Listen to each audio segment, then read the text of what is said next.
کے لیول کے لوگ ہیں، ہر قسم کے دوست ہیں میرے، لیکن خدا کی قسم میں آج قسم کھاتا ہوں کہ میرے سب سے زبردست دوست وہ مولانا لوگ ہیں جو میری آخرت کی فکر کرتے ہیں، وہ لوگ میرے سب سے اچھے دوست ہیں۔ اس لیے انہیں فکر ہے میری کہ میں صرف دنیا میں پیسہ کمانے یا کرکٹ کھیلنے نہیں آنا ہوں، میں نے یہ ساری چیزیں چھوڑ دینی ہے۔ میں اتنی سی قبر میں لیٹا ہوا ہوں گا، آس پاس کوئی نہیں ہوگا، صرف میرے اعمال ہوں گے، نہ میرے بیگم ہوگی، نہ میرے بچے ہوں گے، نہ باپ ہوگا، نہ ماں ہوگا، کوئی بھی نہیں ہوگا میرے ساتھ، صرف میں اکیلا لیٹا ہوا ہوں گا۔ تو ان کے ساتھ جب میرا ٹائم گزرا 3 دن کے لیے، میں ان کے ساتھ حیدرآباد گیا، یقین میں جب میں 3 دن گزار کے آیا ہوں، جو مجھے پتا چلا کہ شاید افریدی صاحب جو نماز پڑھتے تھے اس نماز میں تو 8 سے 9 غلطی ہیں۔ مجھے اتنی شرم کہ یار میری نماز میں غلطیاں، اس کے باوجود مجھے اللہ دیتا تھا۔ تو جب میں نے نماز سیکھی ان سے، مجھے سمجھ آئی نماز، تو میری نماز بھی ٹھیک ہوئی، میری نماز میں عاجزی بھی آئی۔ میں نماز اب آرام سے ٹھہر کے پڑھتا ہوں، مطلب کے ساتھ پڑھتا ہوں کہ میں نماز میں پڑھ کے آ رہا ہوں۔ ہم نے تو ایک چیز بچپن سے سیکھی ہے نا، رٹا لگایا، الحمدللہ پڑھ لیا، ثنا پڑھ لیا، درود شریف پڑھ لی، کو پتہ نہیں کہ اللہ سے بات کیا کر رہے ہیں ہم۔ نماز کا مطلب تو یہ ہے کہ اللہ آپ کے سامنے آ جاتے ہیں، ٹھیک ہے، جہاں آپ سجدہ لگاتے تو اللہ کے آپ قدموں میں سجدہ لگا رہے ہوئے ہوتے ہو، ٹھیک ہے نا۔ تو آپ جب نماز پڑھ رہے ہوتے تو آپ کو پتہ تو ہونا چاہیے کہ آپ پڑھ کے آ رہے ہو اللہ کے سامنے۔ یہ چیزیں آپ کو سیکھنے کو ملتی ہیں۔ ہم تو خوش ہیں بھائی، ہم 5 وقت نماز پڑھتے ہیں، ہمیں پتہ نہیں ہم نماز میں پڑھ کے آ رہے ہیں، تو یہ چیزیں آپ کو سیکھنے کو ملتی ہیں وہاں پہ۔ اور بڑی چیزیں، دین ہمارا صرف نماز پہ ختم نہیں ہوتا، اور بڑی چیز ہے۔ تو اس 3 دن نے میرے خیال میں میری زندگی بدل دی ہے۔ نہ میری کوئی خواہشات ہے اب، ٹھیک ہے نا، اللہ نے میری خواہشات ہی مار دی۔ میرے دل میں کوئی خواہش ہی آتی ہے نہ، جب خدا کی قسم میری خواہش اللہ ویسی پوری کر دیتا ہے۔ اور میری زندگی اتنی سکون سے اب گزر رہی ہے، اتنی مزیدار زندگی میری گزر رہی ہے کہ آپ سوچ ہی نہیں سکتے ہیں۔ اس کا مطلب ہے کہ دین نے تو آپ کی زندگی پہلے سے بہتر کر دی، پہلے سے بہتر کر دیا۔ سب کچھ پہلے بھی تھا لیکن اس نے اس کو اور بہتر کر دیا۔ بالکل۔ تو یہ جو اب ہمارے ینگسٹرز کنفیوز رہتے ہیں کہ دین کی طرف جائیں گے تو دنیا چلی جائے گی، سب کچھ چھوڑنا پڑ جائے گا، ہم پیچھے رہ جائیں گے، بیکورڈ کہلائیں گے، یہ وہ، اور پھر اس پہ پھر ویسٹ کا جو بھی کچھ آ رہا ہوتا ہے پریشر۔ جبکہ قرآن مجید میں ہم سب دعا کر رہے ہیں، بچپن سے ہم نے والدین کو دیکھا، ہم سب جانتے ہیں کہ ہم دعا کرتے ہیں اللہ سے ربنا آتنا فی الدنیا حسنۃ وفی الآخرۃ حسنۃ۔ ہمیں دنیا بھی حسنہ بیسٹ چاہیے اور آخرت بھی بیسٹ چاہیے، وقنا عذاب النار۔ جبکہ وہ اللہ سے دونوں چیزیں بیسٹ مانگ رہے ہیں اور اس کے دین کے ذریعے ہی مانگ رہے ہیں، اس آیات کے ذریعے ہی مانگ رہے ہیں۔ تو اس کا مطلب ہے دین میں دونوں چیزیں ہیں، وہ آپ کو دنیا بھی بیسٹ کرنا بتا رہا ہے اور اس کا جو آخرت ہے وہ بھی بیسٹ کرنا بتا رہا ہے۔ تو پھر یہ کنفیوژن کہاں سے آیا کہ ینگسٹر اور پڑھے لکھے لوگ وہ دور ہو گئے؟ بس سوال پوچھا نا جب آپ نے، میں کوئی اگر آپ کے سامنے بیٹھا ہوں میں یہ باتیں کر رہا ہوں، اس کا مطلب نہیں ہے کہ میں بہت ہی نیک آدمی ہوں یا بہت ہی، میرا اس ٹائم لگانے سے تھوڑی سی میرا سوچ چینج ہو گئی، تھوڑا دل چینج ہو گیا، ٹھیک ہے نا۔ اب اگر مجھ سے کوئی گناہ ہوتا بھی ہے تو مجھے بہت زیادہ افسوس ہوتا ہے کہ مجھ سے ہوا کیوں۔ پہلے تو افسوس ہی نہیں ہوتا تھا، پہلے تو انجوائے کرتے تھے اس چیز کو، اب افسوس ہوتا ہے۔ گناہ کرتے وقت جاتے ہیں تو گناہ اللہ کسی نہ کوئی بات آپ کے دل میں ڈال دیتا ہے تو آپ گناہ سے پیچھے ہو جاتے ہیں۔ میں یہ نہیں کہہ رہا کہ میں بہت زیادہ بزرگ ہوں، لیکن ایک بات بتا رہا ہوں جو میری زندگی میں تھوڑا سا فرق آیا ہے۔ آپ نے جس طرح یہ بات بتائی، دیکھیں آج کل ہمارے ایسے ماحول ہم لوگوں نے اپنے آس پاس بنایا ہوا ہے، کوئی بھی والدین دیکھ لیں آپ، ابھی بچہ پروسیس میں ہے، ٹھیک ہے نا، باپ کیا چاہ رہا ہے بیٹی ہو، ماں کیا چاہ رہی ہے بیٹا ہو، بیٹا ہوگا میں ڈاکٹر بناؤں گی، کرکٹر بناؤں گی، بینکر بناؤں گی، بیٹی ہوگی تو میں یہ بناؤں گی۔ آپ یہ بتائیں کتنے پیرنٹس ہیں خدا کی قسم کر کے کہ وہ یہ چاہتے ہیں کہ اگر ہماری اولاد ہو تو ہم اسے ایک اچھا مسلمان بنائیں؟ کوئی ہے پیرنٹس اس طرح کے جو اس طرح سوچتے ہوں؟ کوئی پیرنٹس ہے اس طرح جس طرح وہ کہتے ہوں کہ یار یا اللہ جو بھی اولاد دے ہمیں صحیح سلامت دے؟ ہوں گے، یہ نہیں کہہ رہا میں نہیں ہے، بہت ہی کم ہے، سبحان اللہ، بہت ہی کم ہے۔ کوئی نہیں سوچتا کہ یہ اولاد ہو، یار اللہ نے تو اس کو بنانا ہی بنانا ہے، ٹھیک ہے نا۔ اللہ سے نیت تو اچھی رکھو کہ اللہ ایسی اولاد دے کہ ہم اسے اچھا مسلمان بنا سکے، اور یہ سارا آپ کے گھر سے ہے۔ ہم اسے بیسک چیزیں بتاتے نہیں، ہم چاہتے ہیں کہ بس بچہ بولنے لگ جائے تو ہم اس سے ہیلو ہائے کریں، انگلش میں بات کریں تاکہ وہ انگلش سیکھے۔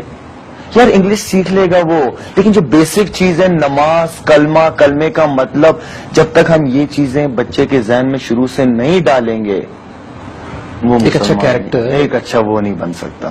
نہ وہ اچھا اولاد بن سکتی ہے. اگر اس کے ذہن میں شروع سے ہم نے ڈاکٹری کا اور دوسری چیزیں ہیلو ہائے کے چکروں میں اس کو پڑھوا دیا نا تو وہ اچھی اولاد نہیں بن سکتا. تو اس کا مطلب ہے دین جو ہے وہ کیریکٹر بلڈنگ کے لیے ایک پورا ماحول دیتا ہے. بالکل. جو گھر سے شروع ہوتا ہے, جس میں والدین بھی ہوتے ہیں, ایک سوچ دیتا ہے. بالکل.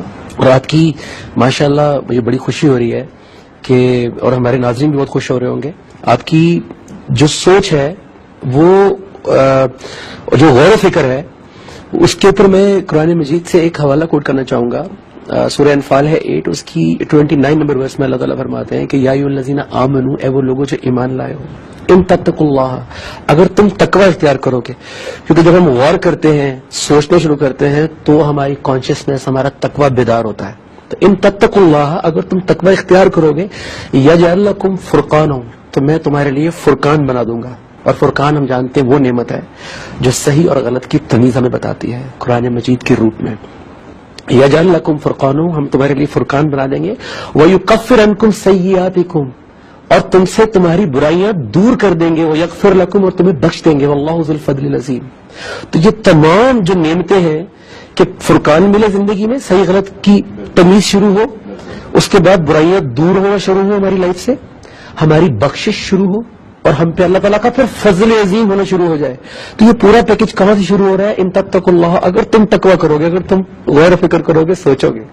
تو ناظرین, ہمارے پاس یہ اتنا بڑا خزانہ ہے, اللہ تعالیٰ کی کتاب, اللہ تعالیٰ کی نبی کریم صلی اللہ علیہ وسلم کی پریکٹیکل لائف احادیث کی صورت میں, اور شاید میں جس طرح کہا وہ لوگ جو اللہ تعالیٰ کو جنہوں نے لائف ڈیووٹ کر دی ہیں, جو اپنی زندگی میں لے کے چل رہے ہیں, کیونکہ بغیر ماحول کے, بغیر ایٹموسفیئر کے کوئی بھی چیز آپ اڈاپٹ نہیں کر سکتے.